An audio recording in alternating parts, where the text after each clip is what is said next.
ابو رجا نے عمران کے حوالے سے کہا کہ ہم نبی کریم صلی اللہ علیہ وسلم کے ساتھ ایک سفر میں تھے کہ ہم رات بھر چلتے رہے، اور جب رات کا آخری حصہ آیا تو ہم نے پڑاؤ ڈالا، اور مسافر کے لیے اس وقت کے پڑاؤ سے زیادہ مرغوب اور کوئی چیز نہیں ہوتی۔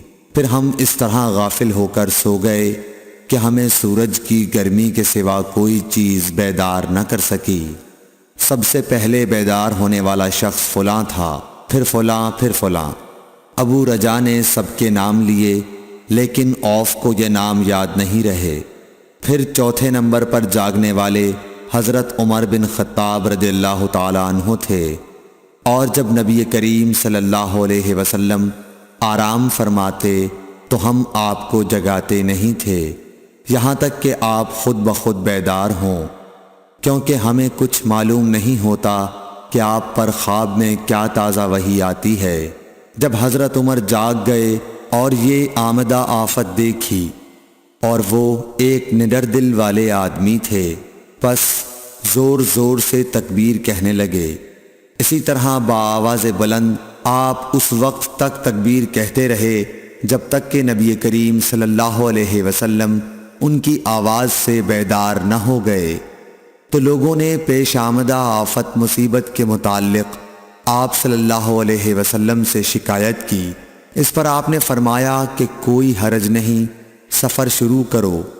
پھر آپ تھوڑی دور چلے، اس کے بعد آپ ٹھہر گئے اور وضو کا پانی طلب فرمایا، اور وضو کیا اور اذان کہی گئی۔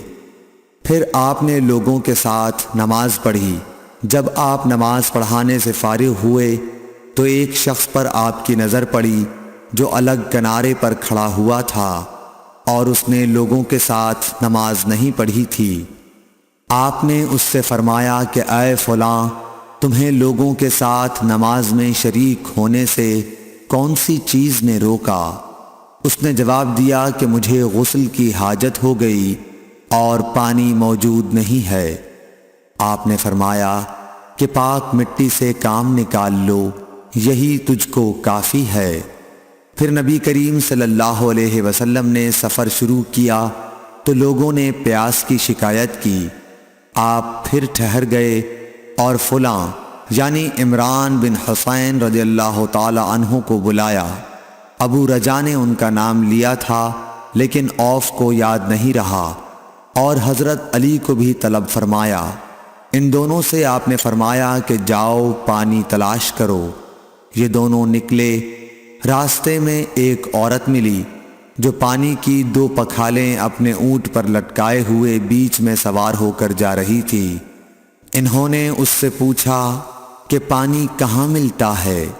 تو اس نے جواب دیا کہ کل اسی وقت میں پانی پر موجود تھی، یعنی پانی اتنی دور ہے کہ کل میں اسی وقت وہاں سے پانی لے کر چلی تھی، آج یہاں پہنچی ہوں، اور ہمارے قبیلے کے مرد لوگ پیچھے رہ گئے ہیں۔ انہوں نے اس سے کہا اچھا ہمارے ساتھ چلو۔ اس نے پوچھا کہاں چلوں؟ انہوں نے کہا رسول اللہ صلی اللہ علیہ وسلم کی خدمت میں۔ اس نے کہا اچھا وہی جن کو لوگ صابی کہتے ہیں؟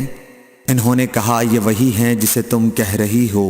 اچھا اب چلو۔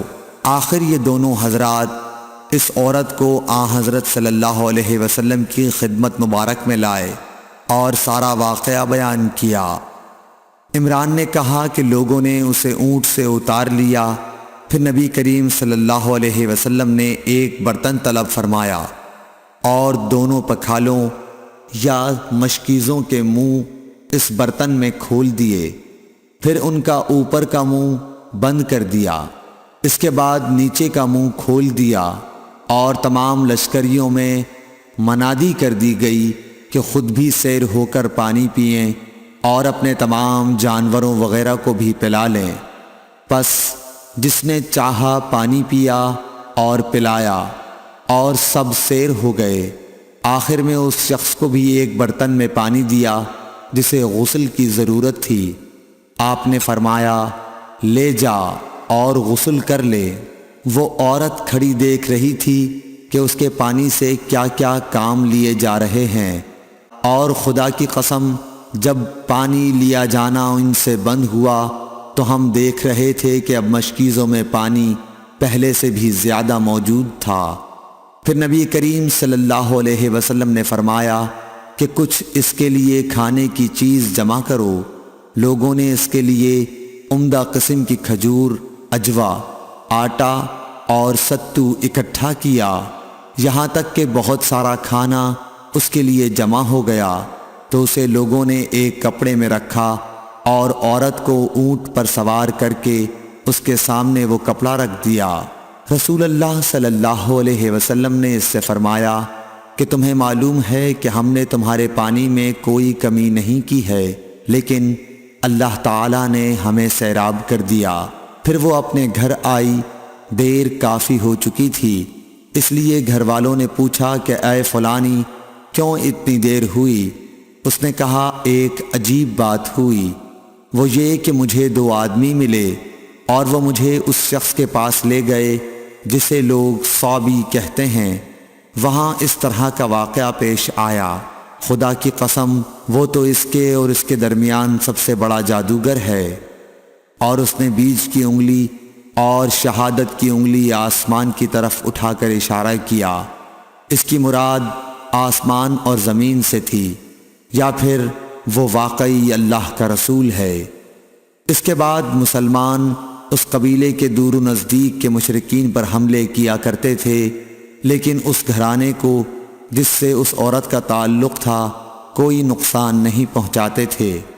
یہ اچھا برتاؤ دیکھ کر ایک دن اس عورت نے اپنی قوم سے کہا کہ میرا خیال ہے کہ یہ لوگ تمہیں جان بوجھ کر چھوڑ دیتے ہیں، تو کیا تمہیں اسلام کی طرف کچھ رغبت ہے؟ قوم نے عورت کی بات مان لی اور اسلام لے آئی۔ حضرت ابو عبداللہ امام بخاری رحمۃ اللہ علیہ نے فرمایا کہ سبا کے معنی ہیں اپنا دین چھوڑ کر دوسرے کے دین میں چلا گیا، اور ابو العالیہ نے کہا ہے کہ صائبین اہل کتاب کا ایک فرقہ ہے جو زبور پڑھتے ہیں، اور سورہ یوسف میں جو عصب کا لفظ ہے وہاں بھی اس کے معنی عمل کے ہیں۔ صحیح بخاری حدیث نمبر 344۔